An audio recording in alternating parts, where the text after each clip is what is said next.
All right, so here we go. Yeah, 14 DPO. We've had some faint first response and some faint Walmart cheapies. So we are going to do a digital, and I'm scared to death. Hey y'all, welcome back to the Hebert house. So as you saw from that little clip, I am going to show you our results for cycle 1 on this video. But first I'm just going to tell you a little bit about what we did this month to boost our fertility. But before I start, please make sure you hit that subscribe button. I would love for you guys to join us on this journey of trying to conceive, but as well as in life, where we do cooking, cleaning, organizing, home life, a little bit of everything. So I would love for you to join us. Just hit that subscribe button. Okay, so a little background information if you haven't been following the Hebert house is that we had been trying to conceive for about 3 years. And we did conceive last November. We found out that we had a baby boy on the way, and at 22 weeks our baby boy Everett went to be with Jesus.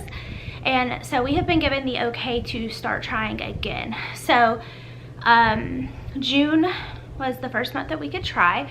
And so one of the things that my doctor had suggested, because I do have PCOS and ovulation can be tricky, is to do an OPK, which is and I'm going to use acronyms, but I'm going to tell you what they are if you don't know about trying to conceive. So TTC obviously is trying to conceive, and then an OPA is an ovulation predictor kit. And so the ovulation predictor kit that we chose to use is this one, and it's clear blue. Oh yes, before I get too far into this video, I would like to say that some of it is TMI. I'm going to keep it sugar coated as possible because I do know that some of the dude's friends watch my video. So if you're one of those, you may want to click off because it's definitely not something that you're going to be interested in. But there are women out there that are struggling to have babies, and I know that they will be interested in what we're doing and the journey. So that's my little disclaimer. Okay, aside from that, we use the clear blue digital advanced digital ovulation kit. This one is a little pricey. I think it's $35 at Target, and it comes with the reader and like the little sticks. I don't have the reader looking right now, but they have these little sticks. You just, you know, test with them and put it in, and it'll show you 3 different settings. So it's low, let me see if I can get it to focus. So low, high, and then peak. And it makes it very easy, like super easy to know when you've ovulated. And so that's obviously a key factor in knowing when you can conceive. So we tried this, which it worked perfectly. We got our peak confirmation while we were on our trip into Chicago, which was a little tricky, but we made it work. And so we used this. In addition to this, I have been tracking my basal body temperature. And what your basal body temperature is your temperature when you first wake up in the morning, before you move, before you get up, before you do anything. So literally, I set an alarm and I reach over without trying to move my body at all, grab the thermometer, pop it in my mouth, and take my temperature. And what this does is it tracks your basal body temperature. And when you have ovulated, your body temperature goes from a low and it spikes up to a high, a couple of degrees difference. And it lets you know that your body has ovulated. And this will not tell you like when you need to, you know, but it will tell you when you've ovulated, so you can kind of track which day of your cycle you're going to ovulate on, because generally it's around the same time every month if you have regulated cycles. So this is what I've been using. This is the basal body temperature, or the basal body thermometer that I've been using. It was like $8, I think, at Target. And then I tap this into my Fertility Friend app.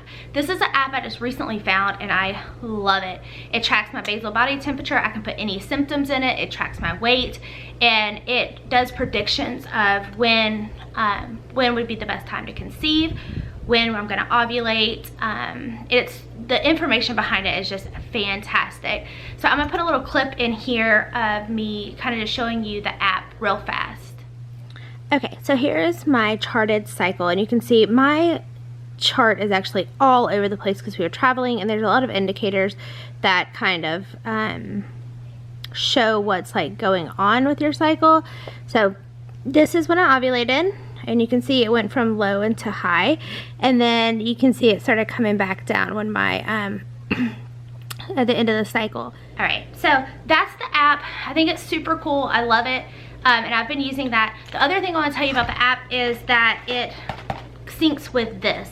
So Clear Blue Easy has actually synced with that app, and so you can put in your low, your high, and your peak from the ovulation test, and it works with the app. You don't have to use the app, but it just helps. So that's the two things that I've been tracking ovulation with this cycle. All right, so the next things that I wanted to show you were things that I'm using to combat irregular cycles.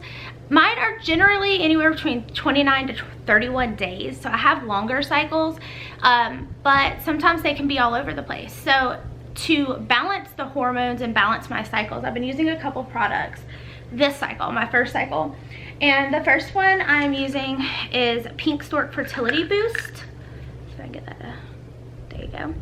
And this I ordered off of Amazon. It is a little costly, but from what I've heard, it's just amazing. And I take one in the morning and one at night. I think it's around $25. And it supports reproductive health, balances and regulates cycle. And it has MyoChiro and Vitex, which I've heard Vitex is amazing for trying to conceive. And then it's all natural as well. And the other thing that I love about this is it's a company that's American made, and it was started by a military spouse. So obviously supporting American made companies and brands is important to me. And so this is one of the things I've been using, and this is just the fertility boost. The other thing that I've been using from Pink Stork is the fertility tea.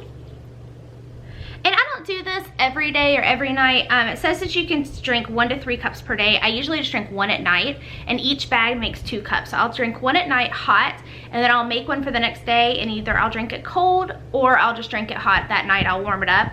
But this tea is really good. Usually I have to add honey to tea when I drink it at night, and I don't have to add it to this. It's actually got a nice sweet flavor, and it's very enjoyable. And this says it helps promote fertility, balance and regulate cycle, delicious hot or cold. It's caffeine free, so you can drink it at night, and it's got lots of great wonderful things in it. So I also got this off of Amazon, and it was $14.99. So doing that, and I mean, you can space it out, so these things, well, not the fertility boost, and you can do either or. You don't have to do both. You know me, I just go big or go home. So I'm using this too at night. So those are the two things that I am using to balance my hormones. The other thing that we discovered after losing Everett was that I have MTHFR, which is a genetic mutation. And a couple things that it does that my body has a hard time detoxing. And so, you know, I've been really eating clean and trying to just help with that process. Folic acid is something that is very, very hard for my body to process because of the MTHFR. And as you may know, folic acid is very important in early development of pregnancy, of the fetus and the baby. So, fetus and the baby, the fetus, you know, the baby. And so folic acid is very important, but it's very hard for my body to digest and can be toxic. So I switched over my prenatals to these. They are Smarty Pants. Let's see if I can get it. There you go, Smarty Pants prenatals, and they have metafolate, which is just basically the non-enriched version of folic acid. So folic acid is in all of your enriched breads. It's in a lot of, so this has folate, sorry, not folic acid. And that is just easier for my body to process, and folate is easier to break down for me. So I switched over to these, and you have to eat 6 of these a day, which seems a little excessive, but they taste great. They're just gummies. I'll show you what they look like. They're just gummies. And they don't taste bad or anything, so I usually do like 3 in the morning and 3 in the evening. Like 3 with my first fertility boost, and then 3 in the evening. The other thing that I personally did is I've read on the MTHFR forums and did research, and right after I ovulate, I start taking a baby aspirin every day. And the reason I do that is Everett was born early because of a blood clot that got between my placenta and my wall and pushed it out. And so an MTHFR, it's famous for blood clots. It has a clotting thing. I don't know, I'm definitely not a doctor. So I tried the medical terms and the medical ways of all of this. I just try to keep it as simplified as possible, but it can make you have blood clots. So a lot of times if you have MTHFR, they will give you like a baby aspirin through your entire pregnancy. But I've also read that if you start at ovulation and take them until either your pregnancy ends or you have your cycle, the first day of your cycle, it can go ahead and start and help reduce the chances of miscarriages, because miscarriages are also known to happen from the MTHFR gene. So I also did that starting the day I ovulated through, well, you'll see.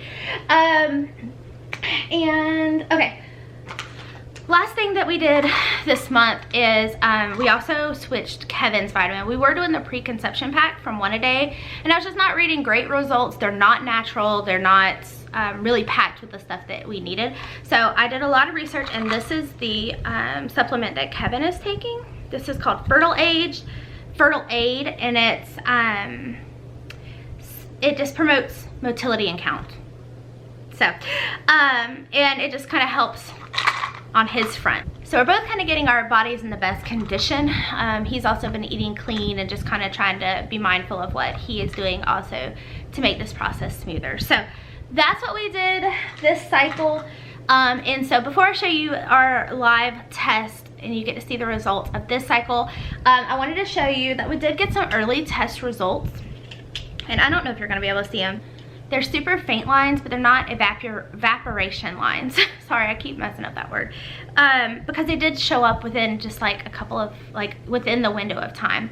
So I'm not sure you're gonna be able to see that line at all. But this is at 10 DPO, and there is a second line on here. I'll try to put in a picture. And then that's the first response. And then at 13 DPO, I took the Walmart cheapie, and it also came up with a second line. Can y'all see? Yeah, you can see it. So I was pretty confident going into the testing. So I'm gonna show you the results here, and then I will come back afterwards and tell you a couple more things. This is our first cycle trying after infant loss, and it's just would be so awesome if we were pregnant this time. So let's see. I've got my, over here, so. All right, we're using a first response digital. And so this is what it looks like, and it's just got like a little thing on it. And then, so I'm gonna go ahead and dip it, and I'll be right back. All right, guys, I don't know if you can see that. Let's see. Okay, you can see that it is timing. So I think it says it takes like 3 minutes.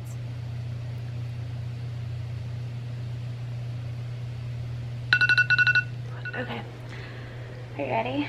Ready. No, I'm so scared. It's just our first cycle, so it's okay. You want to do it? Is it going to say it on there? I should say pregnant or not pregnant.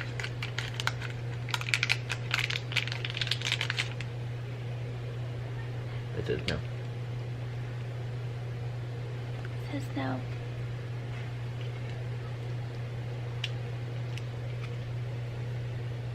Oh, can you see it?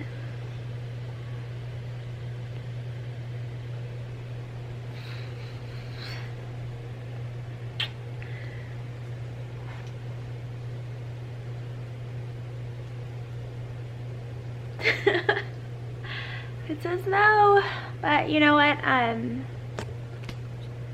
it's okay. I guess that gives us another month to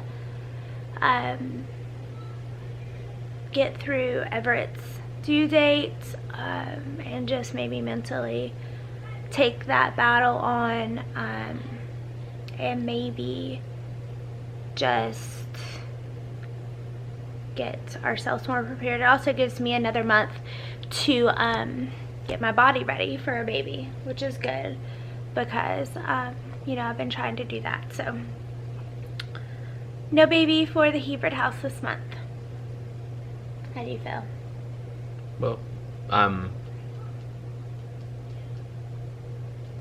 feel good about the prospects for next month. We only got a couple weeks at a couple of the tracking things, and so maybe we didn't get it right this time, but I'm trying not to cry. I know that it's crazy to think that we would do it on the first cycle, but that's okay. So, not this month, so next month. All right, so as you can see, for some reason, these were wrong. And after doing some research, and what's funny is I actually had to go to urgent care last night because I do have an ovarian cyst that ruptured, and after doing some research, it does seem that if you do have an ovarian cyst, that it can cause you to have early pregnancy test positives that are wrong. So womp womp, that sucks, because you obviously get your hopes up and you're so excited, and then it came back that we were not pregnant. We are indeed not, I promise you. Aunt Flo was here and she's definitely not pregnant. But so, you know, that stunk, but I think that really just showed me maybe, and I can't promise you that I'm not gonna test early because you just get so excited about the possibilities. And I had so many symptoms that I thought were pregnancy symptoms that just probably ended up being period symptoms. So either way, that's kind of where we are right now with that. So we are moving forward to cycle number 2, and there's a couple things that I'm adding in, a couple things that I'm not doing. So just going forward to cycle 2, the one thing that I'm adding in as a supplement is this. This is maca powder. Let me see if I can get it to show up. And I got this at Sprouts Market. And this is just it's a maca is a root vegetable known in the Andes, and it was blah blah blah blah blah. Let me get to that part. Okay, as a powerful adaptogen, I don't know if I'm saying that right. Maca has a reputation for balancing hormones and increasing fertility and libido in both men and women. It is also well known for its ability to enhance strength and endurance. So from what I understand, this can help with making sure that you are having regulated cycles. And so because I have PCOS just like the other, I'm going to add this in, and I've just been adding it into smoothies either for breakfast or lunch. It doesn't have a bad taste, it doesn't have a bad smell, and I mean, it's just, I don't know, it smells like something, but I can't put my finger on it. But either way, I'm adding this too, and this is just a natural, I did go raw organic. You want to make sure that you do that. And make sure you do your research before doing any of these products. Just because I'm using them, they may not be right for you, obviously, but these are my suggestions on what we're doing. So this, the other thing I'm adding in this cycle is fertility yoga. I was told by a friend of mine, I have 2 fertility sisters that I talk to like on a daily basis that are going through the same things that we are. One with IUI and one that's just kind of trying to conceive like we are. And I talk to them pretty much every day, and we probably know a lot more about each other than anyone ever needs to know. But one of them told me about fertility yoga, and she had been doing it. And so I actually have just started, and I love it. Like, it's right before bed, and it's just calming, because obviously stress can be something that prohibits infertility. So, you know, I'm going to go ahead and try that. I also have cut out alcohol, and I didn't drink a lot anyway. I'd have like a glass of wine at dinner once every couple of weeks, but I've completely cut that out. I've also cut down on my caffeine. I haven't cut it out, but I have cut down on it. So those are the things I'm gonna do going into the second cycle. So yeah, disappointed a little just because I really wanted to be pregnant before Everett's due date, which I knew was like such a crazy thing to even try for and to get my hopes up for. But I was just so, you know, hoping that I would be pregnant for Everett's due date. And then if I would have gotten pregnant that cycle, our due date would have actually been on Nanny's birthday in the same week as Everett's birthday. But I think it's just God telling me that I needed an extra month. Like, give this month to Everett, celebrate him. His due date's coming up, and we're going to do a day of kindness, basically like a pay it forward. And I will have a video on all the things that we did, and I would love for you to participate the weekend of July 28th and 29th. We are just going to do pay it forward for Everett. And so just asking you to go out, do random acts of kindness, and if you can, let us know what you did either on our Instagram or Facebook. Those are all linked down below. Or not my Facebook, sorry, but my Instagram. It's linked down below. Let me know, DM me or snap a picture and use the hashtag for Everett, and we would love to see, you know, what he has inspired. So going forward, I'm just praying that God's will be done. If it is his, you know, if it is His will for us to get pregnant in the next cycle, then we certainly will. But we're gonna do everything in our power to also be ready. So thank you for checking in with us. Thank you for following along on our journey. If you haven't yet, hit that button, and we'll see you next time at the Hebert house. God bless.